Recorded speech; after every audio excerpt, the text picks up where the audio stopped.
Sabah.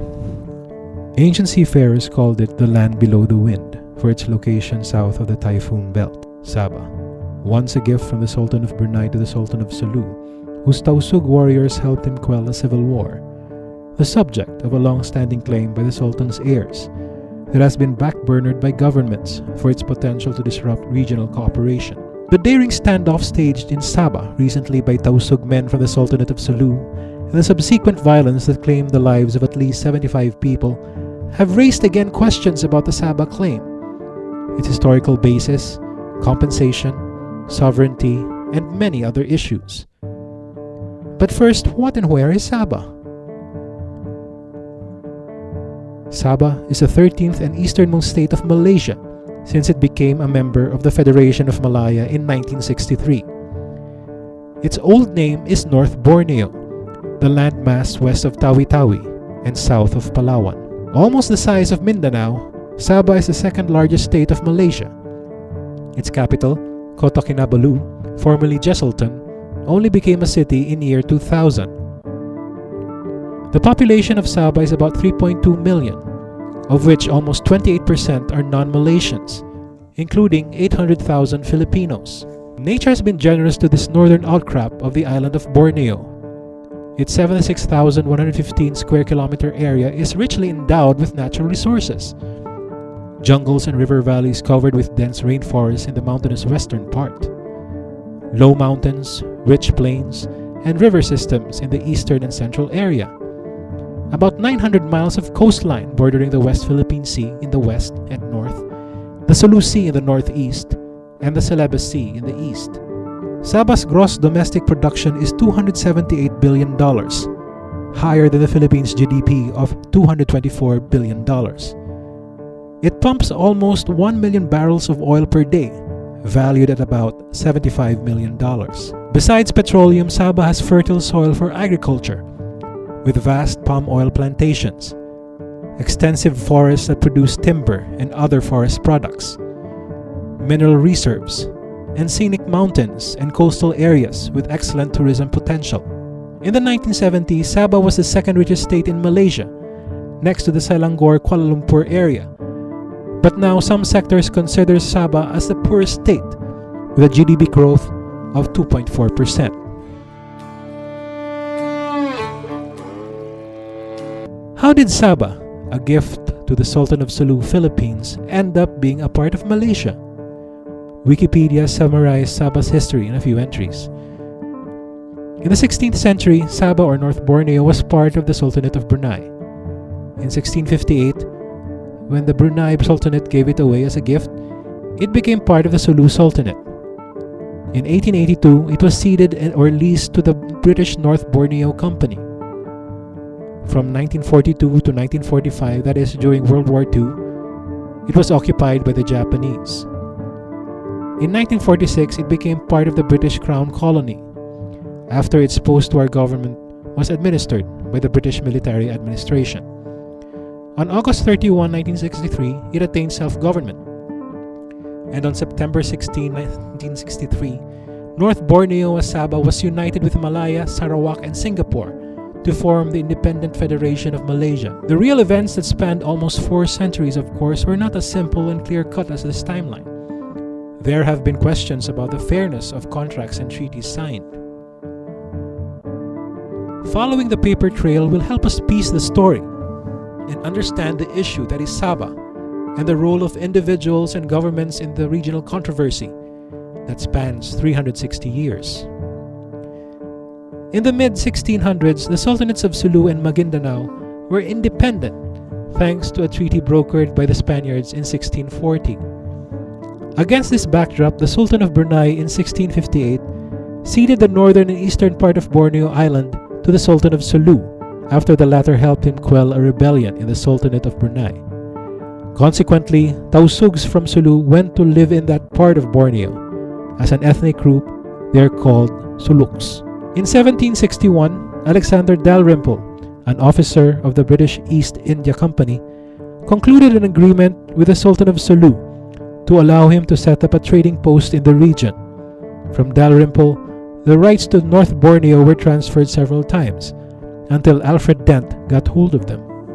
On June 22, 1878, a contract was signed between Sri Paduka Maulana al-Sultan Muhammad Jamalul Alam, representing the Sultanate of Sulu as owner and sovereign of Sabah, and Gustavus Baron de Overbeck of Hong Kong, and Alfred Dent, Esquire of London, representing the British East India Company, that was later renamed the North Borneo Company as lessee. The fee was $5,000 per year, which Malaysia later reduced to $1,700. Baron van Overbeck was a German diplomat who offered to lease the territory from the Sultan of Sulu. When the Baron needed money, he turned to a British merchant and entrepreneur, Alfred Dent, founder of a syndicate which had powerful and influential financial backers from England, to buy out his rights. The major controversy about the contract is that it has been interpreted in two ways. The British version of the treaty says the signatories hereby grant and cede all the territories and lands being tributary to us on the mainland of the island of Borneo. On the other hand, the Sulu version says, do hereby lease of our own free will forever until the end of time all rights and powers which we possess over all territories and lands tributary to us on the mainland of the island of Borneo. Is it lease or cession? The confusion reportedly stemmed from different translations of the original text of the contract that was later written in Malayan Jawi. The Jawi word pajak had been translated as cession in the British version and as lease or rental in the Sulu version. A month after the contract was signed, that is, on July 22, 1878, the Sultan of Sulu and Spain signed the basis of peace and capitulation in Jolo, in which the Sultan of Sulu relinquished his sovereign rights over all his possessions to Spain. Filipino writers, however, subsequently argued that North Borneo was not mentioned, therefore it is not included among his relinquished possessions. Moreover, there was the Madrid Protocol that the United Kingdom, Spain, and Germany signed in 1885, wherein Spain is recognized as sovereign in the Sulu archipelago, but in return it relinquished all its claims over North Borneo. From 1894 to 1936, Sultan Jamalul Kiram II, from whom Sultan Jamalul Kiram III is directly descended, ruled the Sultanate of Sulu. It was during this rule that Spain ceded the Philippines to the United States through the Treaty of Paris in 1898, according to historians. But the treaty lines did not include Sabah. In 1915, the American governor of Mindanao, Frank Carpenter, and the Sultan of Sulu signed another agreement relinquishing the Sultanate's temporal sovereignty, tax collection, and arbitration laws in Sulu. Did this in effect transfer sovereignty over the Sultanate's dominion to the American government in the Philippines and ultimately to the Philippine government? The 1935 Constitution stated that the national territory of the Philippines included, among others, all areas which belong to the Philippines on the basis of historical rights or legal claim. Despite the constitutional clause, Philippine leaders have treated the Sabah matter in different ways. In 1957, for instance, Filipino Muslims requested President Ramon Magsaysay to ask the British to return Sabah, which it had annexed to the Crown Colony in 1946 to the Philippines. He did not act on the request. It was President Diosdado Macapagal who initiated the filing of the Philippine claim on Sabah in 1961, fulfilling a campaign promise. In 1962, Vice President Emmanuel Pelaez raised the issue to the United Nations, asking help in effecting a peaceful resolution. On August 4, 1977, President Ferdinand Marcos announced that he was giving up the Philippine claim to Sabah to eliminate one of the burdens of ASEAN, or the Association of Southeast Asian Nations, that he was building in with other leaders in the region at that time.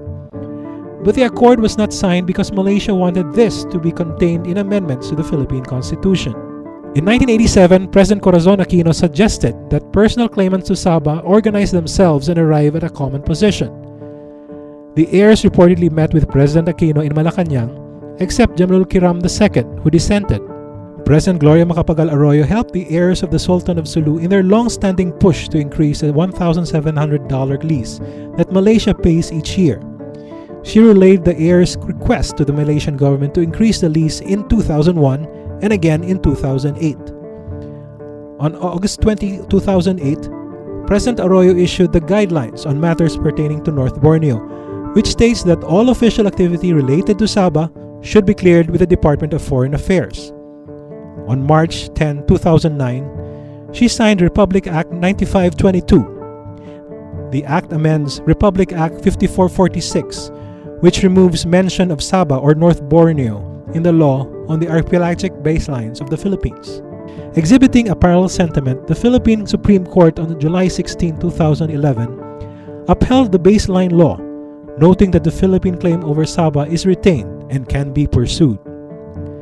And in 2012, President Benigno Aquino III described the Philippine claim to Sabah as dormant at this point in time.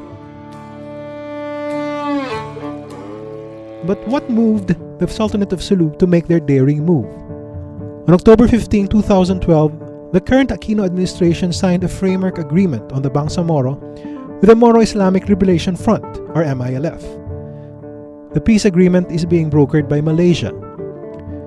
The Sultanate of Sulu allegedly felt left out of the negotiations, claiming the framework agreement was finished without even a shadow of the Sultanate of Sulu and North Borneo. Reports said that the signing of the agreement unified the heirs of the Sultan of Sulu and led to their decision to proceed with the claiming of Sabah on their own. On February 11, Raja Muda Agdimuddin Kiram, Crown Prince of the Sultanate of Sulu, led a group of about 1,000 men and women, including armed men, from what he called Royal Security Forces of the Sultanate of Sulu and North Borneo, to board speedboats and head for Sabah. And the rest is unfortunate history. The aftermath of the excursion, 75 dead and counting. After 3 weeks, the forces of the Raja Muda have broken up into small groups and gone into hiding within Sabah. More people can die in the next few weeks as Malaysian police continues their hunt. Meanwhile, thousands of poor undocumented Filipinos lost their livelihood when they fled the area. There is no indication that through the excursion, the heirs of the Sultan of Sulu may have persuaded any or both governments to listen to their claims. But some analysts declare that the Tausug warriors and others who joined the Raja Muda in Sabah did not expect their claims to be heeded anyway. They just went there to prove a point or die trying.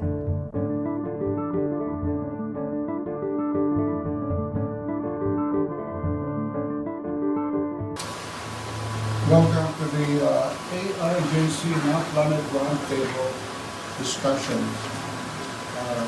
The purpose of this roundtable series is to actually try to get the depth of the discussion. We have been reading about these accounts and the worksheets and a lot of data from here and there. But I don't think that we really see the bigger picture. So it's important that we go into the historical narrative, which we have seen earlier. We will add more to that from our guests. And then we will try to look at what can we do from here moving forward. If there is a solution short of front-run passing. The front-run passing is, the word is Indonesian word, which refers to confrontation. Actually, let's go back to history. Let's go to people that understand the real politics behind the problem today. The real politics is that when the 50s and 60s was the era of delinking and decolonization, post-war period, more or less forced the colonials to give up their precious colony. And the British had heavily invested in Malaysia and Sabah. Plantations, a lot of that, British plantations were very profitable. And Sarawak was also another area where the British had moved in. Alfred Dent was actually an entrepreneur, It goes back to the 19th century. He was very strong in the British Stock Exchange. And it was the British capital that was invited to move into these territories to capitalize all of these. Remember, the Philippines, which I pointed out earlier, has made Sabah even richer than the Philippines. Okay. So I would say that if Sabah goes to the Philippines, Philippines is richer than Malaysia. And Philippines will be energy sufficient because Sabah is pumping so much oil that they are one of the top exporters of petroleum. Okay. So going back to realpolitik, the colonials now have to carve out the territories. The Brits are pretty good at this, like they have done in the Middle East. This is also because of a lot of powers in the Middle East.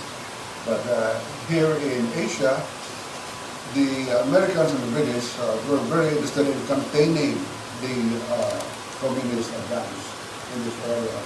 You will recall that China, post-war, had become a very important communist state, and it was suspended to be hegemonic.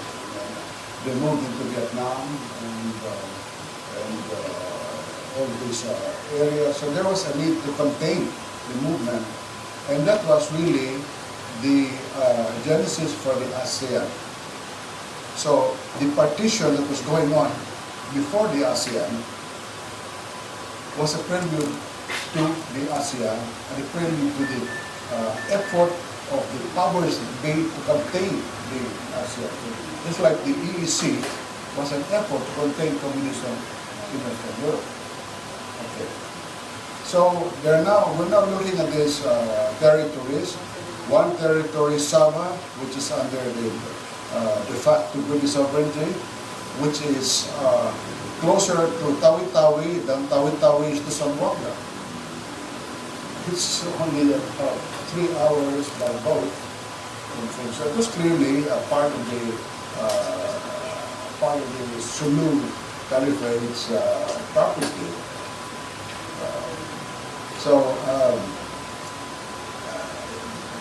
What to do with Sarawak? When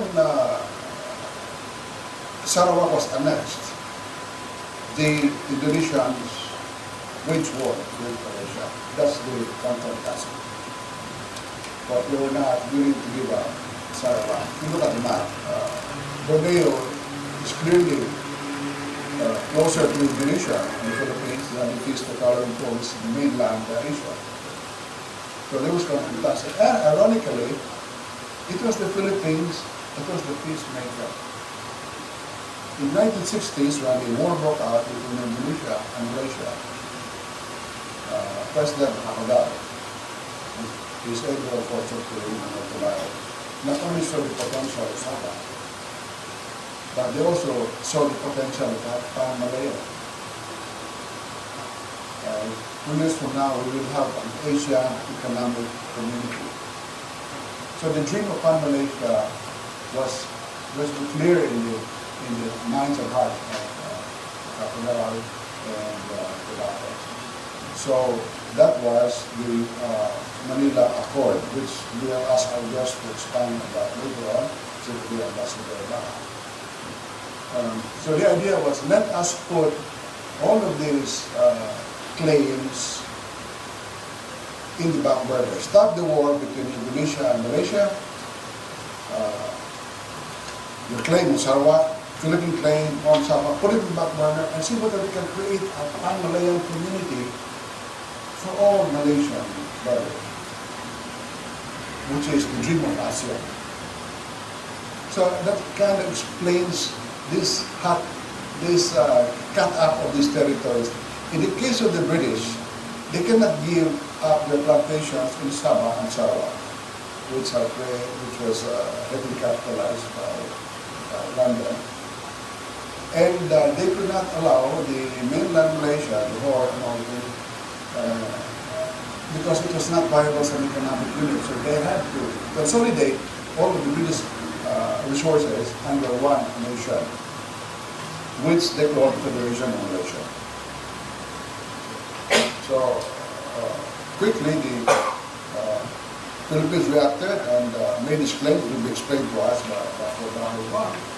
All these claims been going on there. So the point is, how do we, since confrontation is out of the picture because our Constitution does not allow us to wage war against any nation, so we are left with only one other alternative, which is an arrangement of sorts. Okay. Now, this arrangement has been discussed in the back door, and again I'll ask our guests to explain this, but one arrangement, before I end my narrative, is the big AI solution, which former President Ramon had discussed with Martyr and the other heads of state in the past. The idea being that if you look at this area, BIM, that is Brunei, that is Indonesia, the Sulawesi area, that is Malaysia, which is the Kalimantan area, and the Philippines, which is the Mindanao area. This is a contiguous area. And they have a lot of things in common. They're very close to each other. Menado to General Santos is closer than General Santos to Manila, for example. So it's a contiguous area with timber, with palm oil, with coconuts, with and people have been during the import and exchange controls. You will recall that there's a very flourishing barter trade centered in Zamboanga and Sandakan. So the goods that could not be acquired, consumer goods, in the official market found its way in Zamboanga. So there is potential for a trade, a very lucrative trade that will involve all of these nations. So some people have been looking at this as a possible way out of this pesky problem of concentration. So, having given you this sort of reality check about this current problem, how do we move forward is something that maybe we can ask our distinguished guests here. Let me introduce them to you. Starting ladies first, we have Ms. Amina Rasul Bernardo, who's the daughter of the famous Senator Santa Rasul and the Ambassador Rasul, who was the Prime Minister of Kiram, I think, at one time, and who is an heir to the Sabah fortunes, and who is currently President of the Philippine Center for Islam and Democracy of the University of the Philippines. Then we have Ambassador Laura Baha, who is chairman of the Philippine Ambassadors Association, who was the former Philippine permanent representative to the United Nations, and former Foreign Affairs Undersecretary for Policy. So without any further ado, can we ask Amina here to give us some insights into this Sabah problem, which she, among all of us here, has the most intimate knowledge of the personalities, the dramatic personae in this holding drama of Sabah. Thank you, Ambassador Romero. Thank you, Ambassador. First, I think maybe what I would like to discuss with you is what's at stake. Because there are really three protagonists in this particular drama. We have Sultan Jamalul, Kiram, and his group, because this is really what started the whole crisis, the so-called intrusion of his brother, Raja Mula Abutin into Lahadatu.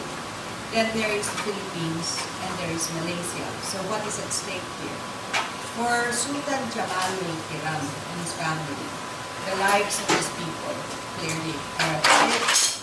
The claim to Sabah is at stake.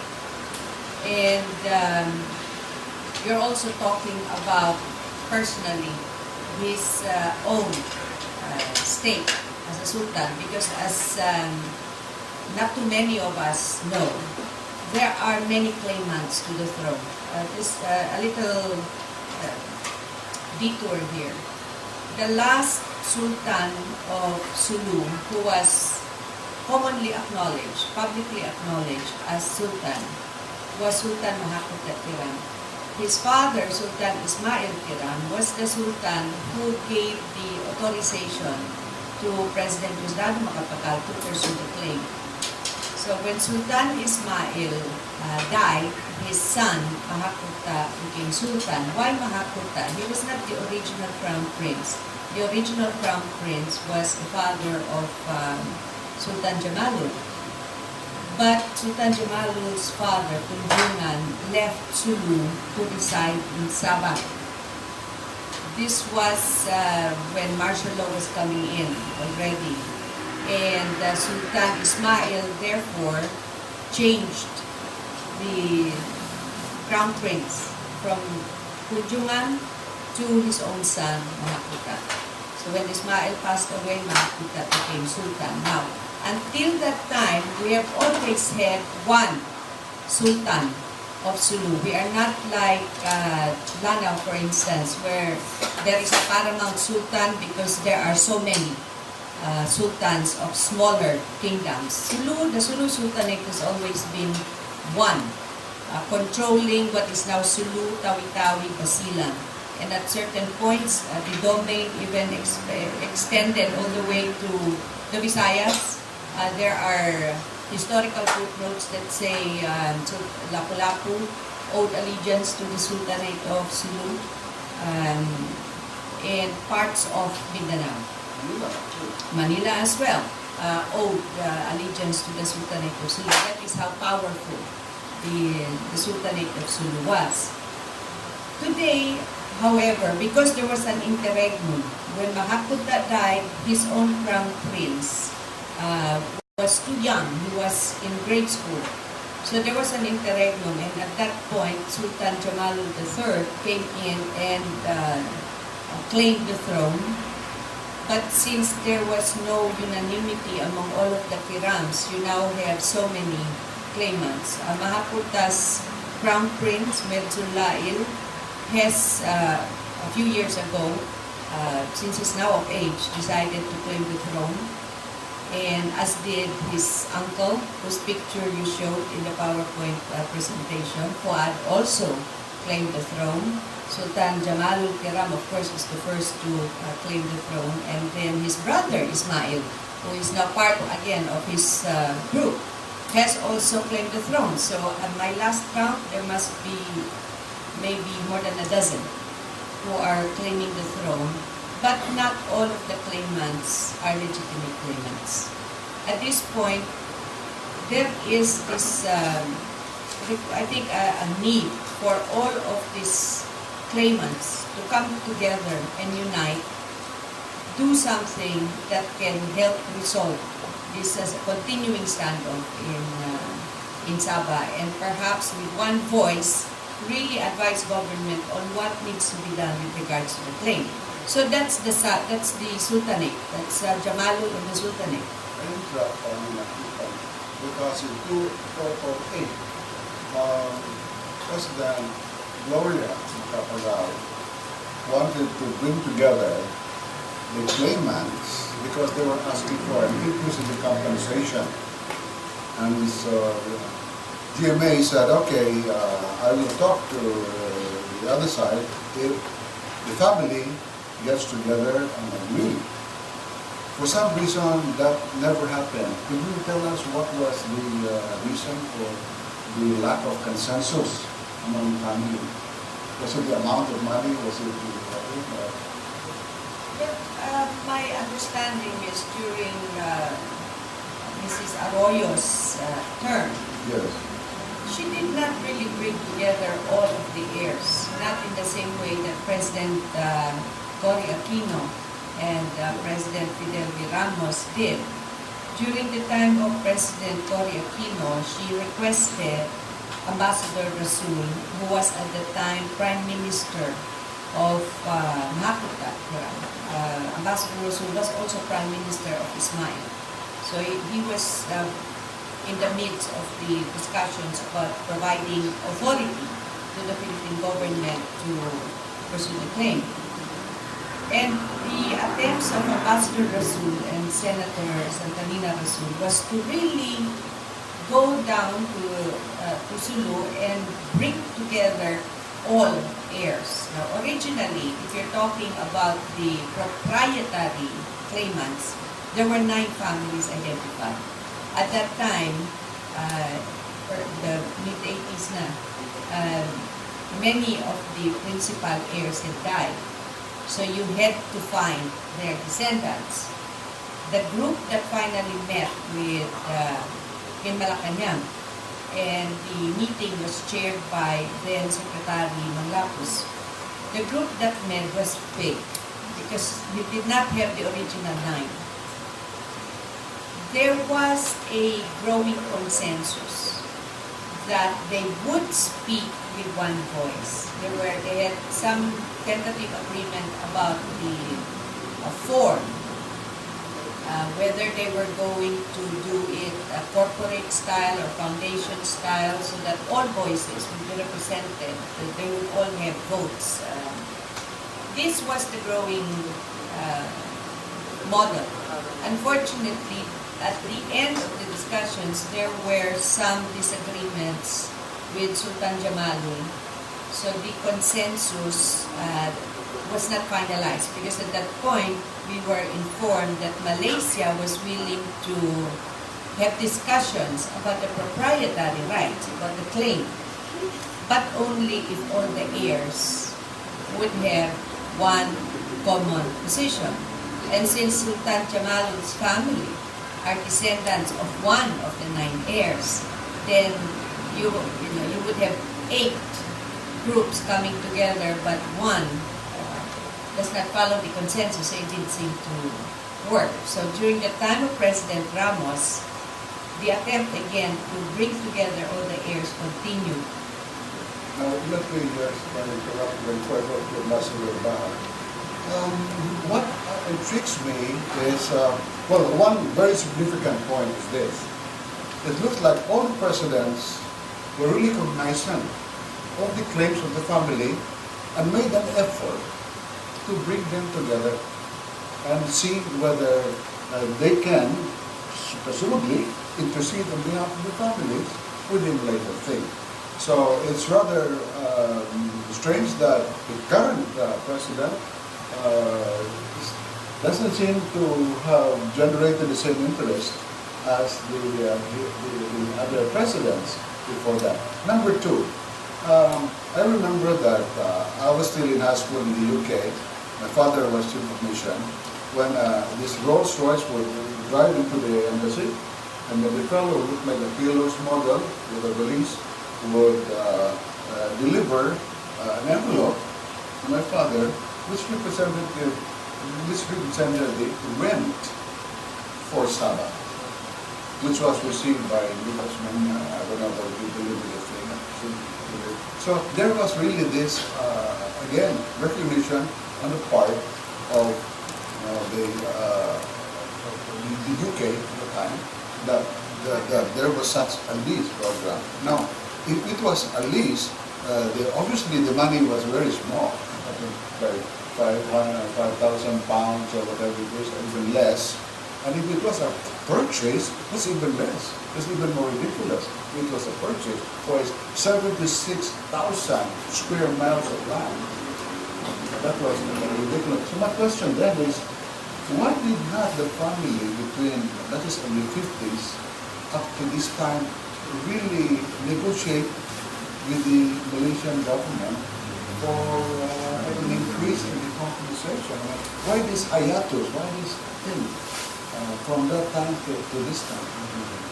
Well, there on the part of the heirs, no, the Sultanate and the heirs, because let us make a differentiation here between the Sultanate of Sulu and the private heirs to Sabah. There was never really a hiatus, as you would say it, because they had authorized the Philippine government to pursue their claim. The Philippine government from the time of Guzman Macapagal had agreed to do that. So the feeling had always been that government would represent the interest of Filipino nationals.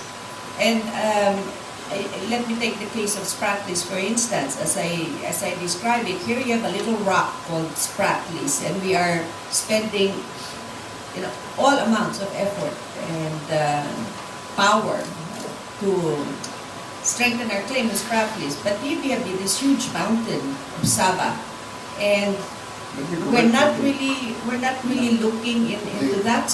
So on the point of view of the Sultanate and the heirs, they have done what they could do, because individually there is nothing they can do to negotiate.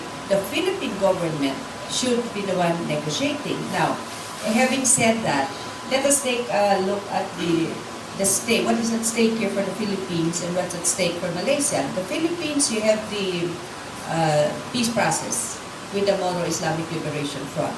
The framework agreement had been signed in October, but there are 4 annexes still to be completed, and Malaysia is the facilitator.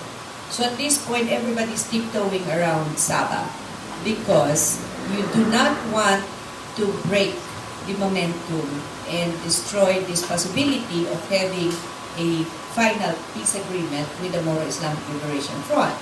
Then there is the good relations between the Philippines and the Malaysian governments.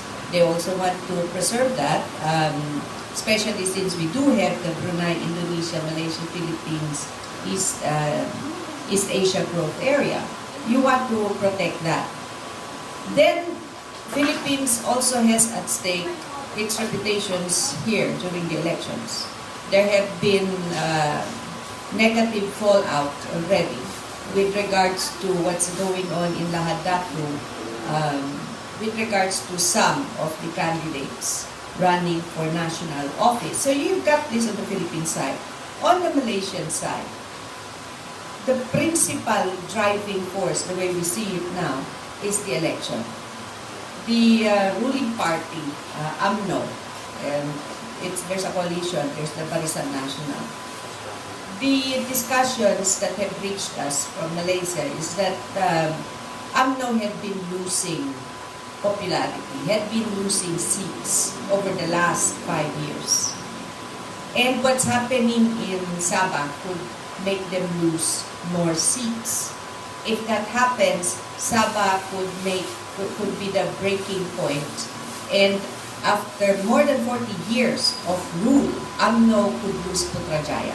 So that is a major stake for Malaysia. And then apart from that, you also have the good relations that Malaysia has built with the Philippines. So you've got 3 groups with different stakes.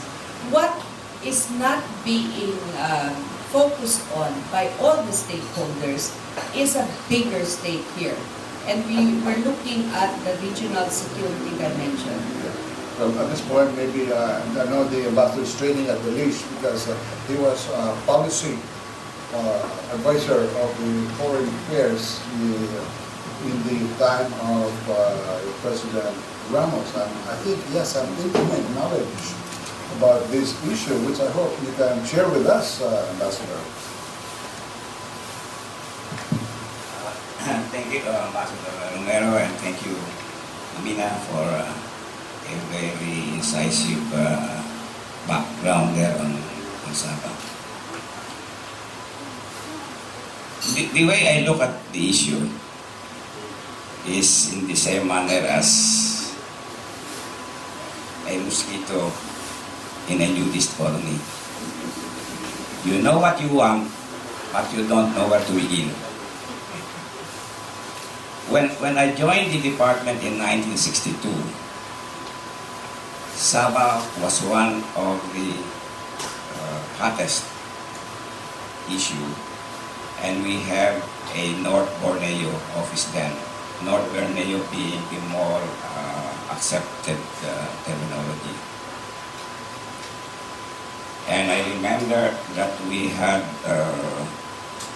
about 3 or 4 steel cabinets of documents then. I don't know where those documents are now. That then from 19 anyway, from then on, Sabah became a dormant issue for 50 years, and it was an inconvenient issue for successive administrations. They had deciding that it's better to put it in the back burner for harmonious relations between Malaysia and the Philippines and for regional security. This situation could have gone on and on until the so-called intrusion by the Sultan. And this intrusion, I think, offers both opportunities and challenges. Opportunity for us to pursue the claim to Sabah, which has been dormant for some years, and opportunity and challenge to address the dire situation of the around 800,000 Filipinos in the area. So opportunity and challenge. I will talk more of the current and maybe future on the issue. I think the standoff is the result of 3 failures. Failure of intelligence on both the Philippine and Malaysian governments. How can those intelligence units miss the preparation and the actual operation of the so-called intrusion? If there is really a conspiracy against the Aquino administration, how could the Philippine intelligence community miss that one? But the greatest failure of intelligence, I think, is the failure of successive administration to find out the root causes which led to this standoff. The second failure is the failure of statesmanship. Prime Minister Razak understandably chose to give priority attention to the domestic developments in his country, considering, as we said, Secretary of State said, that he is faced with elections. On our side, it's still a wonder. I still cannot understand the ability of our President to relate to the Sultan on this matter, as he has related, for example, to Murad when they have to meet in Tokyo. It did not help also that there were words of ultimatums and confrontation and threats. Threats never led to positive outcome. I would have thought, for example, that the President could have said, "Come back, my people, to your other home, and we will resolve your problem." I don't think it's too late in the day to relate to the Sultan, and maybe this is the first positive step on the Philippine government to do so. We started the standoff. We must make the first bold, decisive step. I think the third failure is a failure of diplomacy. We allowed Malaysia to take such a dominant control of the situation. Consider this. Our request for the humanitarian ship clearance remained pending or was denied. Our request for access to Filipinos in Sabah and in Lahad was denied in contravention of the Vienna Convention on Consular Relations. The Philippine Foreign Secretary flew to Kuala Lumpur to request the Malaysian Foreign Minister to postpone the ground and air assault. And while he was there, the bombs fell on Lahad. The words of the Prime Minister about Sabah forever is theirs and time for negotiation will last have contributed to a hardening of the position. Now, the Malaysians are imposing the requirement of passport for Filipinos going to Sabah. These are all acts of what I call and what the International Court of Justice called effectivities, which means exercise of sovereign rights over disputed territories through executive, legislative, and quasi-judicial units undisturbed for a number of years. The one signing moment for this inclusion is that we disturb these effectivities insofar as the Philippines claim is concerned and insofar as the exercise of Malaysia over these effectivities. This will be very material if and when we go to the ICJ and other dispute mechanism. Now,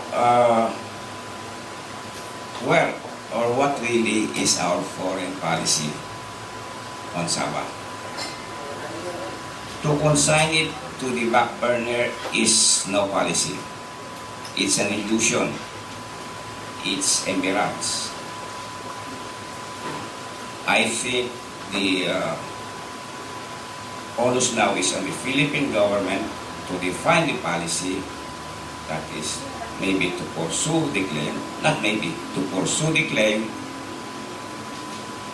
and see what happens if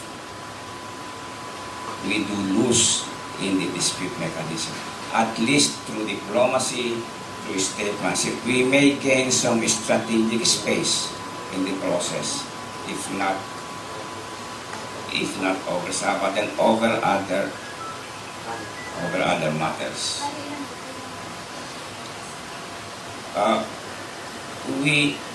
If we pursue the claim, the cornerstone of such action must be the Manila Accord of 1963, where the heads of state and government, Macapagal, Sultan, and Ramon, agreed first to recognize that there is a claim on Sabah. Second, to recognize the right of the Philippines to pursue that claim. And third, to engage in peaceful settlement of such claims through negotiation, arbitration, judicial system, or any other choice of the parties in accordance with the Charter of the United Nations and the Bandung Declaration. This is supported, of course, by Article 33 of the UN Charter on Peaceful Settlement of Disputes. And that should be the cornerstone of the Philippine claim to Sabah.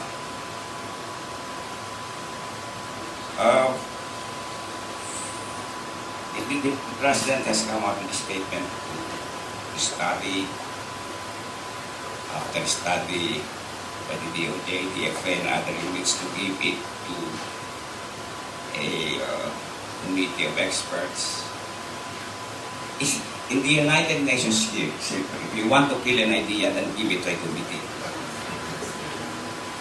I think the study, the time for study has passed. The issues have been joined. What the Philippines should do now is to act on Sabah.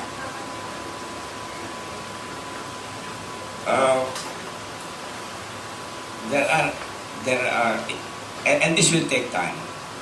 But there are jurisprudence on cooperative arrangements. In the meantime, that territorial or maritime disputes are being heard by dispute settlement mechanisms. In the book, for example, by Justice Coquia and even by Senator Kiram, they talk of one, condominium or co-imperium over Sabah. Remember that we are not claiming the whole of Sabah. We are only claiming part of it. There are no coordinates, but there is a description of the territory in the list which in the grant which the Sultan of Brunei gave to the Sultan of Sulu. So we could go into that arrangement. Or condominium or co-administration. There are precedents, for example, Sudan, before it became independent, was under the condominium co-administration by France and England. New Hebrides also. Number two is the so-called co-administration. That means granting some sort of sovereign rights to Sabah, even independence, but under the co-administration, the area under the co-administration of both the Philippines and Malaysia. We have, for example, the case of Tangier, and the case of Sahara, where France again and Algeria were the co-administration. The third, of course, is so-called establishment of servitudes, which could be negative or positive.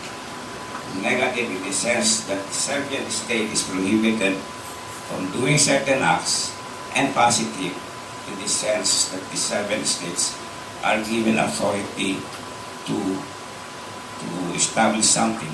It can come under the form of military servitudes or economic servitudes. For example, the economic zone by Switzerland in Genoa in Italy is a case of servitudes.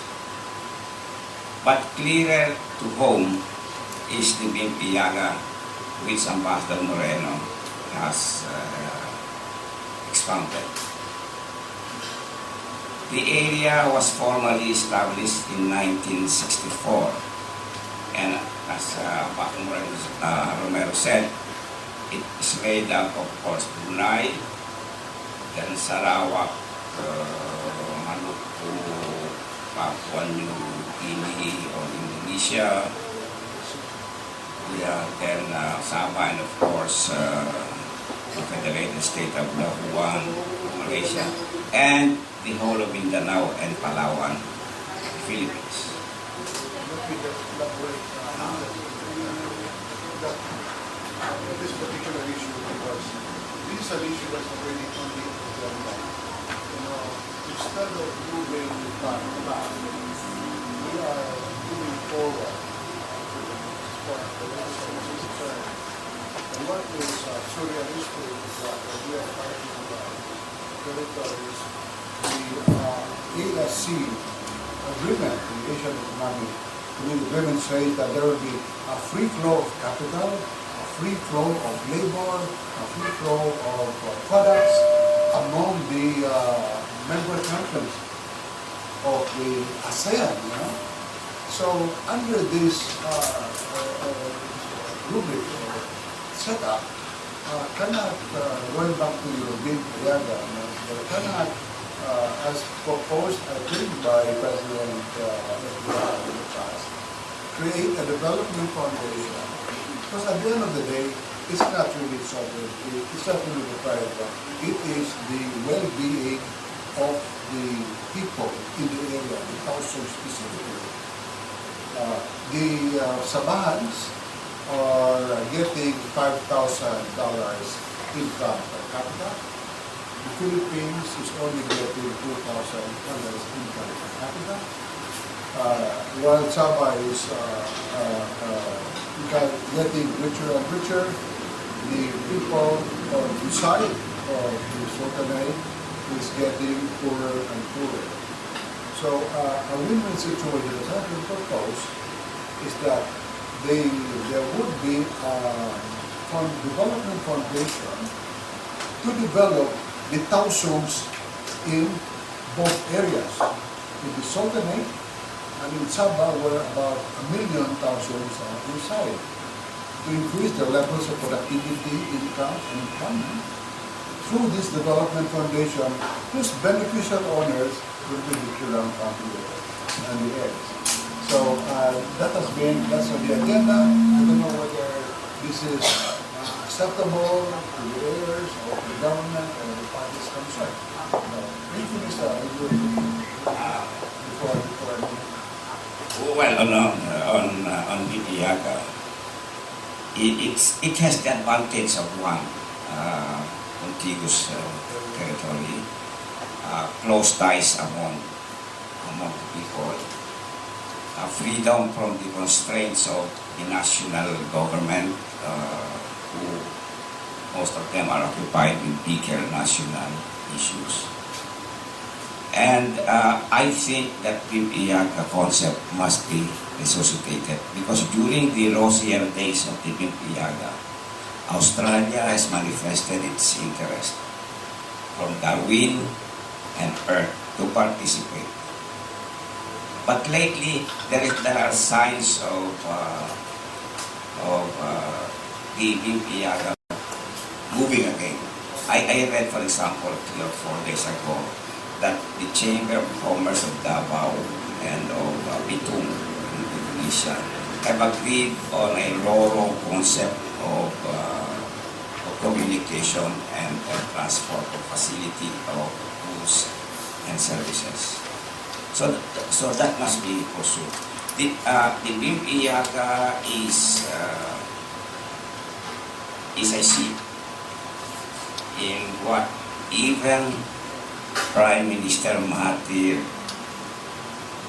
idea of a Bangsa Malay nation. Not only Bangsa Moro, but Bangsa Malay. Along the same line, for example, of Francis Laubinson's Malaysia, Iridenta, a Bangsa Malay nation. Yeah. Remember that we are not questioning the political legitimacy of the Federation of Malaysia. All we want is for them to up what they have committed in the Manila Accord, and that is to recognize our claim, discuss our claim, and have the claim vindicated. As I said, we may lose, but in the process, I think we will gain strategic space. And as a last comment perhaps, but this will be possible only if we have a clear, common sense, coherent foreign policy and an agile, alert, and aggressive diplomacy. We cannot leave it to some sort of serendipity in our foreign policy and diplomacy. Whether we like it or not, Sabah has clung into our soul. And we must act now before we lose everything. The time for pontification is over. Up now, the time for balagtasan over the issue is over. Let's act on Sabah now. What's Thank that? you. I mean that you think. Well, first, let me go back to what I was talking about, the regional stakes, the regional impact. It's a good thing that there's this discussion about BIMP, Yaga, because if you're looking at the impact of this crisis, if it is not resolved peacefully, amicably, so that all will have benefits, the impact of this on economic security, economic stability of the region is very negative. You mentioned the barter trade earlier. Now, the barter trade is really trade between the Sulu Sultanate and its citizens with a province, Sabah. It is not international trade, it's barter. And this has fueled the economy of the Sulu Sultanate for generations. Unfortunately, the government chose to take out the barter trade from its original traders, the Tausugs, and chose to make it international. Now we have barter trade in Zamboanga, General Santos, Cotabato, you have it in Marawi, Cagayan de Oro. So everybody is now going into barter trade with Sabah, but the original holder of the trade, Sulu, has dropped. It is no longer a principal beneficiary of this trade. So here you have a situation where government maneuverings has denied the original industry holder, so to speak, the original industry player. It has been denied its rightful participation. So if you're talking about the economic benefits of BIMP Yaga and looking at it in relation to the generations-old trade that we've had with Sabah and other areas, Labuan and other areas, it might benefit some parts of Mindanao, like Davao and Zamboanga, but it does not seem to benefit the Muslim components, which after all is the original holder of the barter trade. Looking at BIMP Yaga, the sad reality is after President Ramos, BIMP Yaga seemed to have gone dormant. And if you're looking at the term of President Gloria Macapagal-Arroyo, a lot of the original investors in the area have started pulling out. And you have got active relationship between Malaysia, Indonesia, and Brunei. But somehow, the investments happening in the Philippine side has been very low. Now, why is that? First, government has not really been fully supportive of the requirements for BIMP Yaga. So you went into some sleep mode for many years, and now they're starting to bring it back to life so that we can get some of the benefits from BIMP Yaga. This, what's happening in Lahad-Datu, what's happening in Sabah, will create a great deal of negative impact there. Why? For the longest time, especially after 9/11, the most aggressive relationship within BIMP Yaga has been one of insurgency and terrorism. The Americans have come in to help us to beef up our terrorism or counter-terrorism measures because of 9/11. And you have the remnants of these former terrorist organizations still moving around in Mindanao, in Indonesia, and even in Malaysia. So now you have got this crisis in Sabah, which could actually be a magnet for all of these different groups to come into Sabah, which has absolutely no experience in armed conflict. In fact, you had this ragtag group, followers of Agbinuddin Kiram, armed with vintage rifles and a few garans. And they were able to hold at bay the powerful, strong forces of the Malaysian government. Until today, they still have not found Aquino and Kiram. How is that possible? It's because they are not used to this kind of warfare. And the insurgent groups in the different countries see this. You might even take into account southern Thailand as well. Now, why do I say this? Remember, more than 10 years ago, there was already this clamor from Jemaah Islamiyah that there should be an Islamic state in the region. It never took off. Instead, you had all of ASEAN coming together with the coalition of the willing to strengthen our competence in counter terrorism measures. So Jemaah Islamiyah was almost wiped out, but there's still remnants there. The idea of an Islamic state could actually become alive again. Because remember, in Sabah, there is a Sabah independence movement or a Sabah autonomous movement. It has been very peaceful. This is a political aspiration to get back their independence because they seem not to have benefited from these arrangements with Malaysia. These political leaders of Sabah, including the Kitingan brothers, have been known to support a Sabah autonomous movement. And even Anwar Ibrahim has been linked to support for the Sabah autonomous movement. What if, because this crisis in Sabah is continuing and has taken on a different form, it has not taken a violent form, what if you have got the MNLF coming in, rogue MILF coming in, and linking up with what is essentially a peaceful, very democratic movement for autonomy, and now creating a situation similar to what you have in Mindanao? Then what happens to regional security?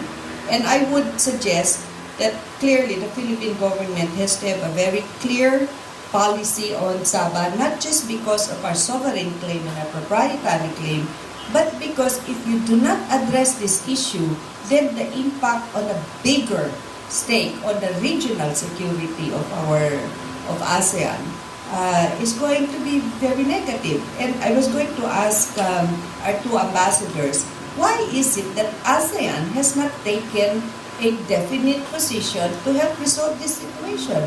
ASEAN has been absent in this whole scenario. I think we can answer that instead, but let me just move away from the apocalyptic visions that we have, which is going to happen actually, unless I think some of the more practical solutions to this standoff can be met. For right now, something positive is happening within the trading of this area. Let me tell you that if those of you who use canola oil for cooking is not yet aware that half of that is palm oil, and that palm oil comes from Sabah, I think this is kind of good to know. We are importing about 500,000 tons of palm oil from Sabah and nearby by some Malaysians living in the Philippines, putting up these 5-star hotels that you know of, that you frequent. Talking about the Shangri-La Group, people from the reports, were the biggest field promoters in Sabah. Okay? Then we have another 500,000 tons of coconut oil coming in from Indonesia, from Sulawesi. So that trading, the only thing I would like for that trade to happen is that instead of this monies, these profits ending up in the pockets of few players in the area, and later in the Philippines, that these trickle down to the people in the area, the Tausug, Sulong, and Sabah, which can be done probably if a big foundation that was discussed earlier could be institutionalized. So perhaps and then the restoration of the barter trade. This can be institutionalized to benefit more people than just a few players in the area. So these are some of the practical solutions, because certainly we want to avoid the confrontation that we have before there, and we will talk about compensation. But at this stage, I don't know if you allow me, can we invite some comments from the audience? We have some very memorable people in the audience. Flora, would you like to?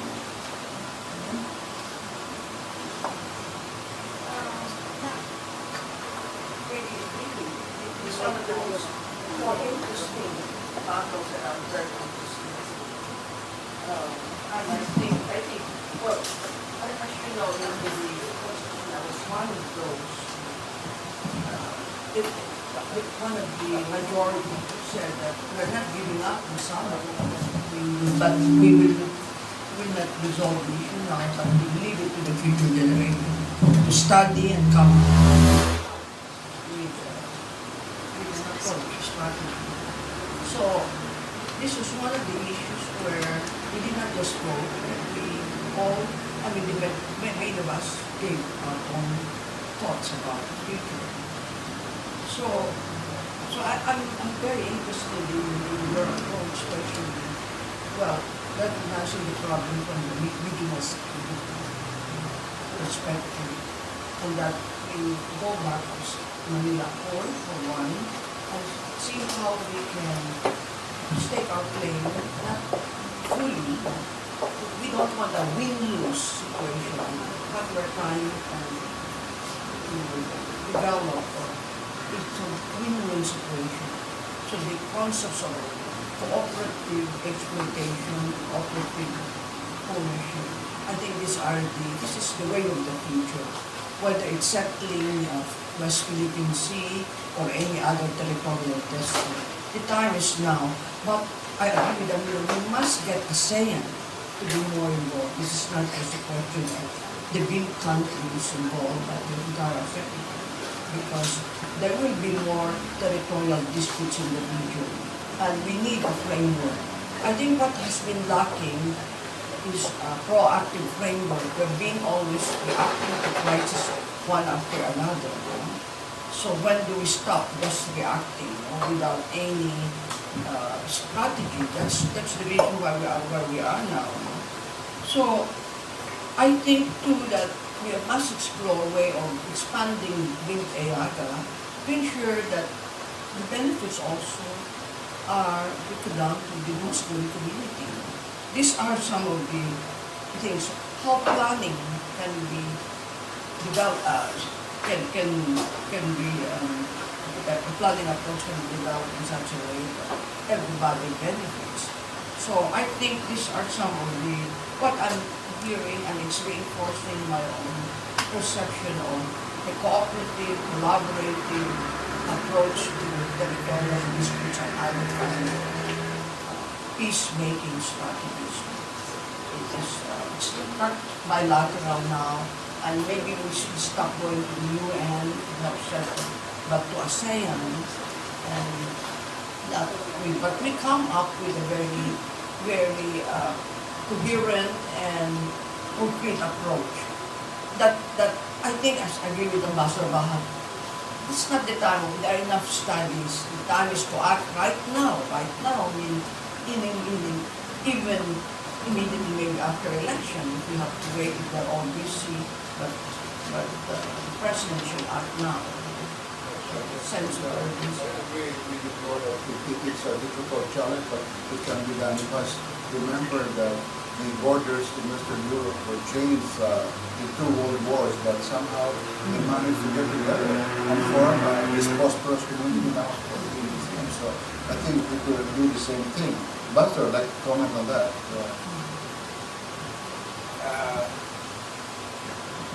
The preoccupation of Amina and Flor are also my preoccupations. Where is ASEAN? In one of my first interviews, I said, where is ASEAN? But there are factors which militate against it. One, we have not requested I am not aware that the Philippine government has approached ASEAN as an organization or ASEAN member countries. You know, the ASEAN now is not the ASEAN about 20 years ago, where there is strong solidarity. It's now a case of ASEAN member countries' bilateral relations with other countries, not ASEAN as a whole. And there is also a prevailing sentiment among ASEAN, which I think is misplaced, of non-intervention in the affairs of its country, which I think that under a rapidly changing geopolitical environment should be redefined or realigned. And I pointed out also that in the ASEAN Charter, there is a High Council, an institution of High Council, where member countries' concerns, disputes, or other preoccupations, you can bring to the High Council. Of course, the High Council has not been tried at all. And I was thinking, for example, why in the case of the dispute between Thailand and Cambodia over the temple of Priya Vihyar, there is ASEAN involvement. Why not here? But I think the onus is on us because we have to be proactive. The onus, the burden of pursuing Sabah is on us. Malaysia can just sit tight and dream and exercise sovereignty of it while we are in our helpless nightmare of feeling a sense of helplessness over the situation. There is on that score about the ASEAN seeming lack of unity and sense of purpose. I think we must remember that, as you said, ASEAN is no longer the ASEAN before. ASEAN now has some client states of very powerful people in Asia. We're talking about the Mekong members who are really very much under the influence of China, trade-wise and other. And that is the reason why they were silent when we were on the Spratly issue. Remember that nothing happened in Cambodia there because, well, Cambodia is very much, probably the most client state of China at the moment. And if we're going to talk about Sabah, remember that includes the seas between Sabah and Philippines, which is also being claimed by China. So clearly, the client state don't want to disturb the present modus vivendi in that. So that is, I think, one of the reasons why maybe we should refocus on the bigger regional arrangements to the sub-regional arrangements of BIM, because BIM is actually Mindanao and Sabah. We're talking about Mindanao, Sabah, Sulawesi. It's a very contiguous area which will directly benefit the Tausug community and the other Mindanao area. I think there's a question from the gentleman in the back. A comment? Hello, my name is Bernie Lopez. I write for the newspaper. I just would like to beg your forgiveness for giving a pessimistic view. It is what I call no choice. Kung baga sa chess game, mag-draw na lang tayo, huwag na tayong lumaban ng panalo. No? I think we have lost all the win-win situation. We are now in the win-lose situation. What do I mean? Sabah and Malaysia and the UK will not give up its plantation. Never. They will send the jets there if you get that plantation. So out na yun, no? Again, I'm just saying this out of pessimism. No? Now let's talk about Malaysia. There are some possibilities on the diplomatic level, as Ms. Rasul and Baha says, no? But they are very slim. in my opinion. The BIM IAGA will not solve the Sabah problem. I'm sorry to say. It can make a small dent. But we are out of the diplomatic solution. The only way we can get Sabah is, I'm sorry to say, annihilation. Because all our options are, in my opinion, only 20% are there, and they're almost gone. Also, the Tausugs are a warrior class. No? From history, they are not experienced in war. The reason Kiram can hold out in Sabah is because there's a rainforest there.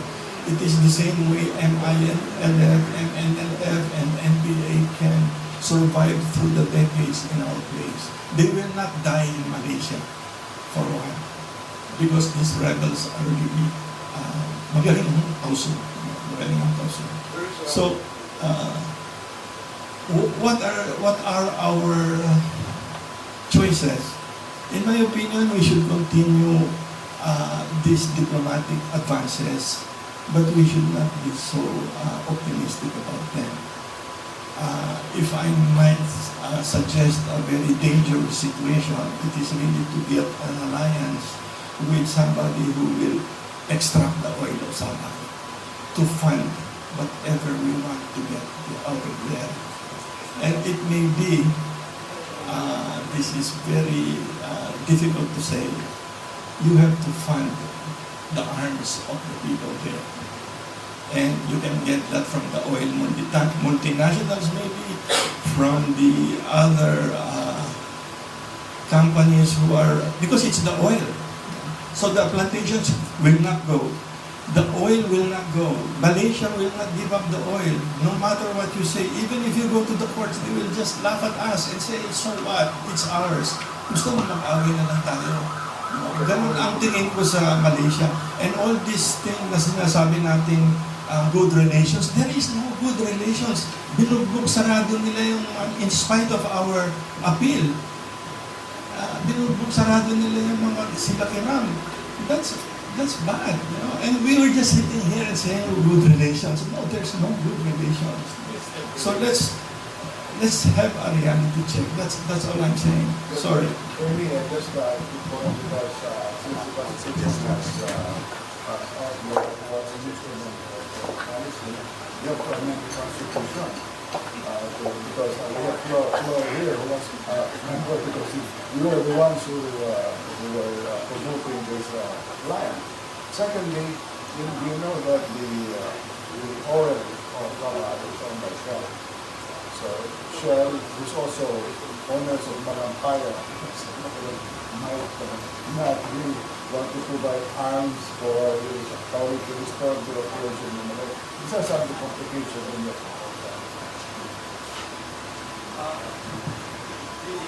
The presence of Shell in the area is understandable. I'm not even talking of Shell because we will protect their interest there. Maybe we should turn to China.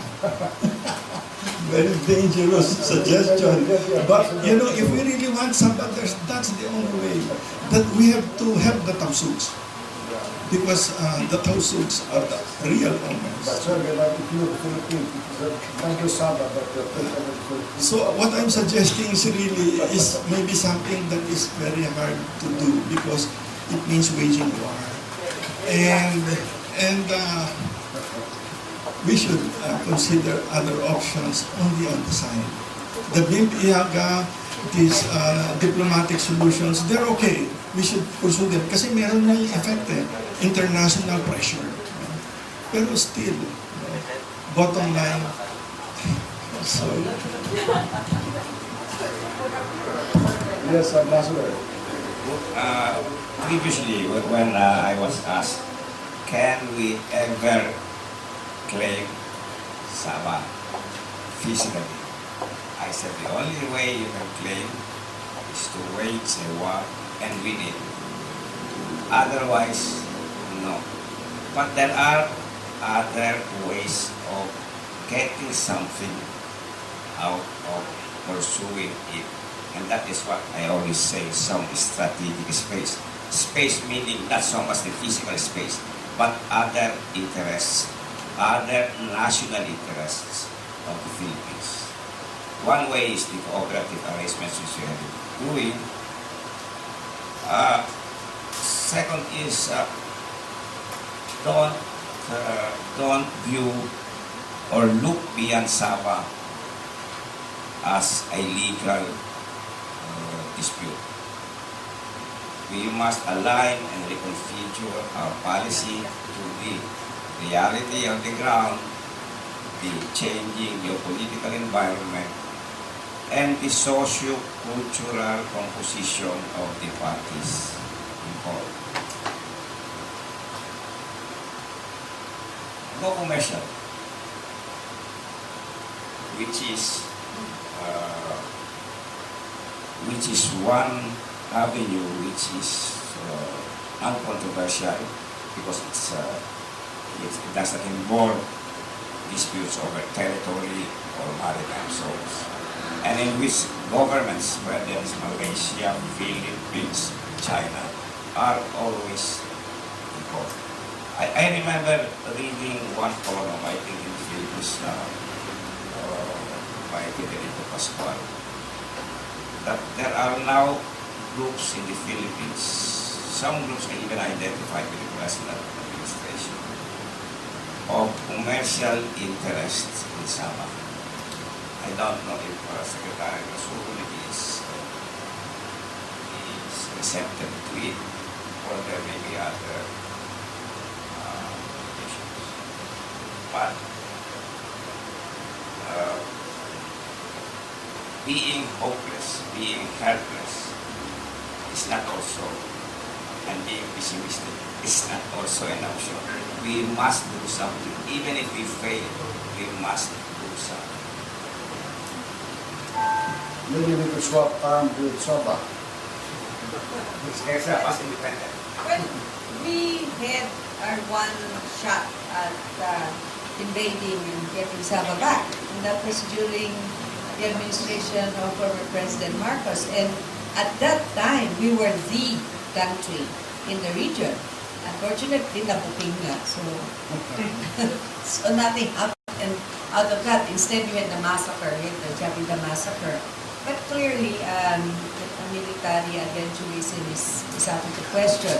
Not only does our Constitution disallow it, but if you're looking at the regional security problems that we have, having that kind of a tactic can only bring greater disaster to the Philippines, especially in Mindanao, where we have not made a strong dent on the powers of the various armed groups. What we would like to see happen,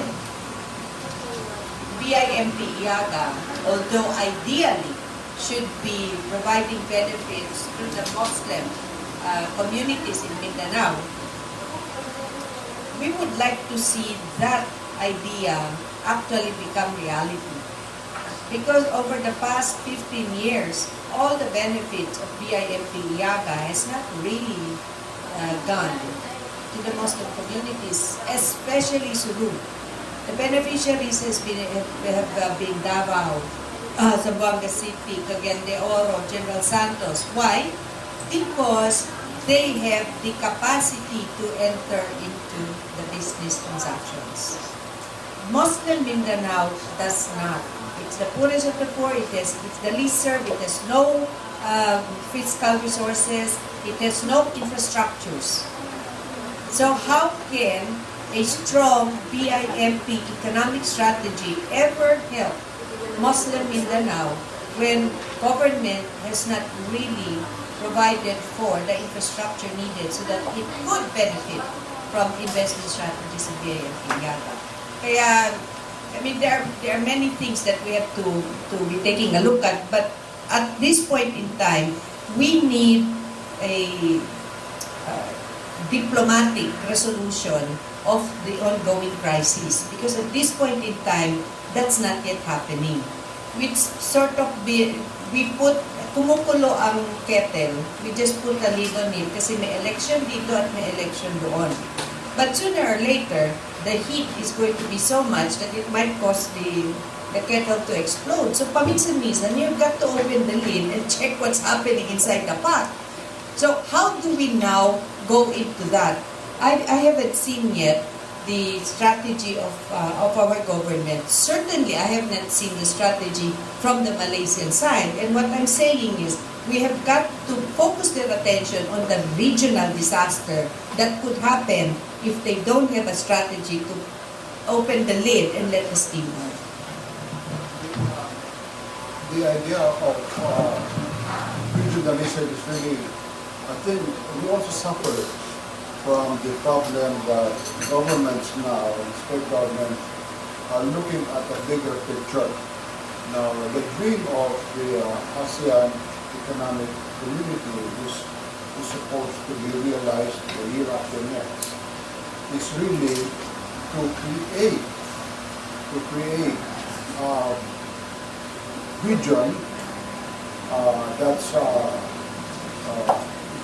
that will increase productivity in every country through the alignment of investment for planning, etc., the transfer of capital. It will be a seamless, borderless region where theoretically the largesse of Sabah could be transferred south because it will be borderless, and the unemployed of the thousands can be transferred to Sabah and elsewhere. That is actually the mechanics of the ASEAN. So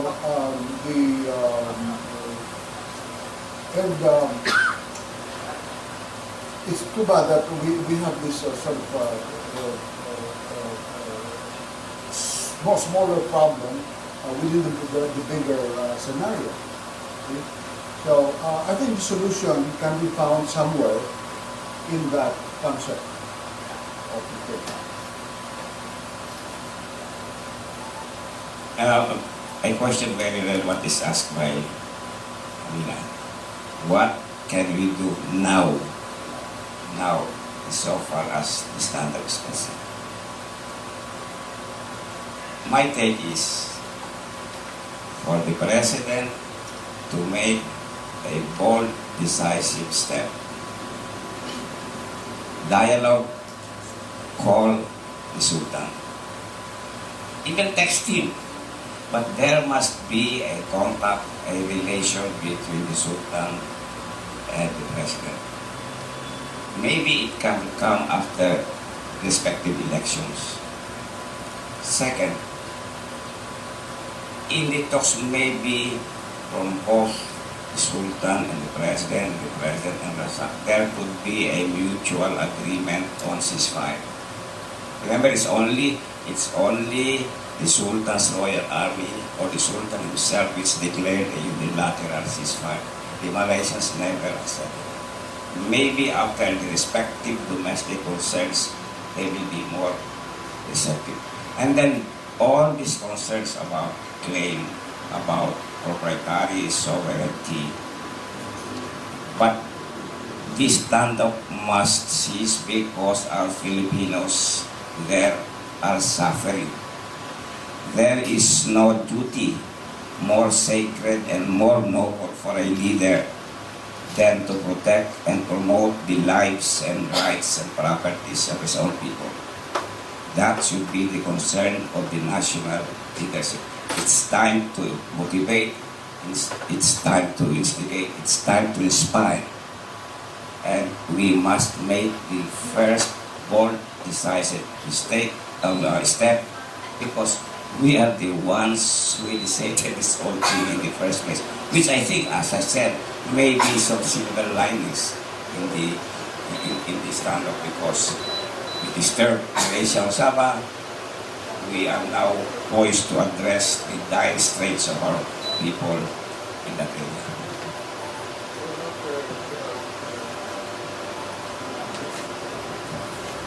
First, I'd like to thank you for congratulate you for holding the roundtable discussion because then you're able to clarify a couple of points. Let me first share my reactions to some of the issues you've raised.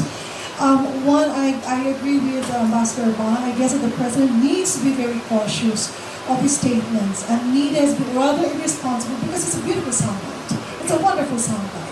But it has implications on national policies. So I do agree with you. I was even shocked that it came out. I mean, that press conference that had come out. And as to, let me also react to the proposal of burning.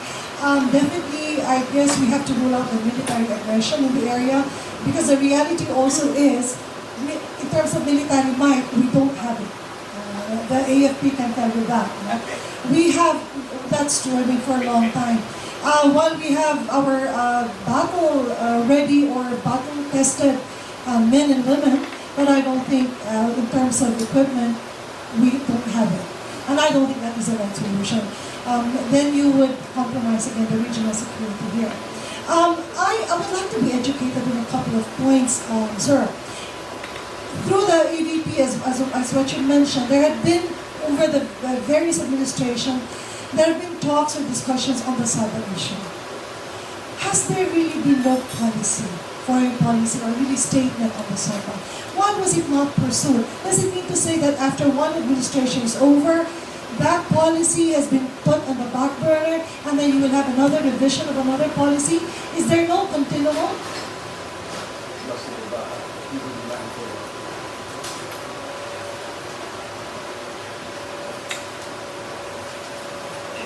There is no continuum because we are asleep. True, we have talks in London, we have talks in Bangkok, we have statements in the United Nations. But after all those talks and statements, there were no follow-ups. I think those administrations have deemed it that they have accomplished their purpose after the talks and after the statements, which they did not.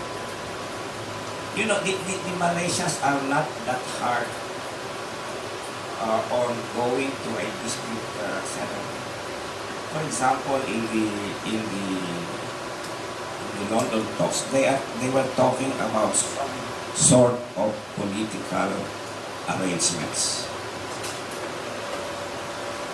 If you have read the book of former Undersecretary Rodolfo Benigno, titled "Where in the World is the Philippines?" There is a chapter there, a portion, in which he talked about a State Department declassified information about the talks between Ghazali and State Department officials on going into some sort of political negotiations over the impasse on Sabah. So they have not really closed the door. Especially now, because I think they feel that they have the far superior claim now because of this principle of effectiveness. That was the basis of the court's decision on Sabah, on Sipadan, Ligatan, also the court's decision between the territorial disputes between Peru and Chile and between Nicaragua and Colombia. Always the principle of effectiveness. And what China is doing now in South China Sea is what Malaysia is doing in Sabah. They are exercising effectiveness so that when they finally agree to go to the court, they will have the superior position. That we must guard against. May I back to this case, because I think it might not be very realistic for us to be just looking at the Malaysian for the settlement of this case. We must remember that the British are very heavily invested in Malaysia. I mean, we always find out that the contrast, shell, petroleum, all of this gross domestic product, which is bigger than the Philippines today, it's actually British and foreign capital. So to get a solution, I think we might have to invite other guests into the roundtable discussion that we have today to find out what that solution is. If it's going to be political or economic or whatever. May I follow up? What exactly is the government doing right now? Have you been consulted with you have provided, and of course not only Ambassador Ba, but more importantly, from the school and all the other Muslim intellectuals. I've been attending Macapagal-Arroyo.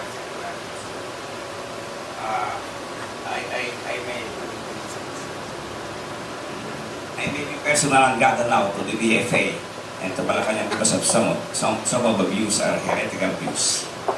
So there is no consultation.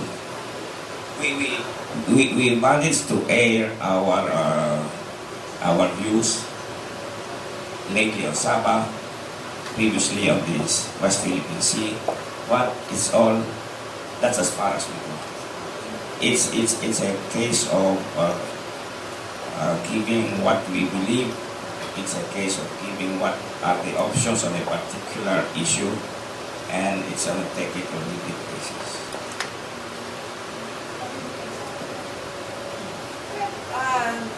Consulted or not, we give our briefings to the people who are somehow in the midst of this. Government have their experts. Department of Foreign Affairs has been the repository of information since the time of former President Macapagal. Malacanang, the legal, or the Office of the Presidential Legal Counsel also has its own materials and experts. Our problem really is the institutional memory.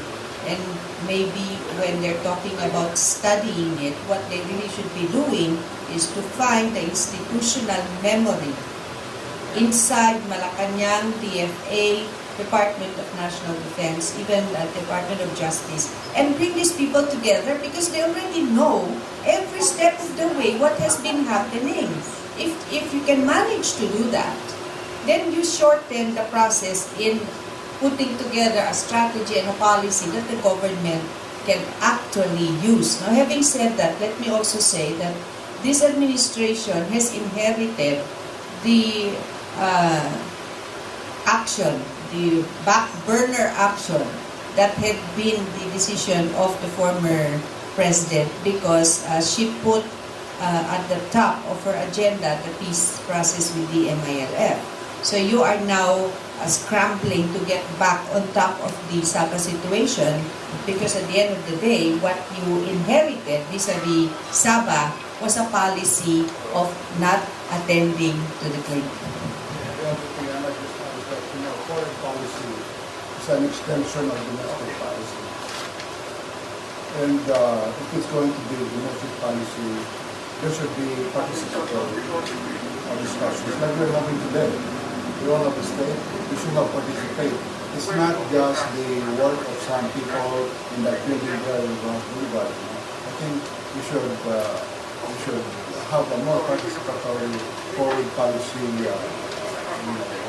moves. And I think that's the problem, the reason why today there is these back burners and dormant issues. But I think at this stage, I'm getting signals people that we have overstayed our hospitality afforded to us by the AIJC NowPlanet community. So perhaps I just be left for me to thank our panelists, who we must agree have been very qualitative, and the participation of our guests. So we hope, by the way, to have one or two more rounds in the Sabah issue before we let it again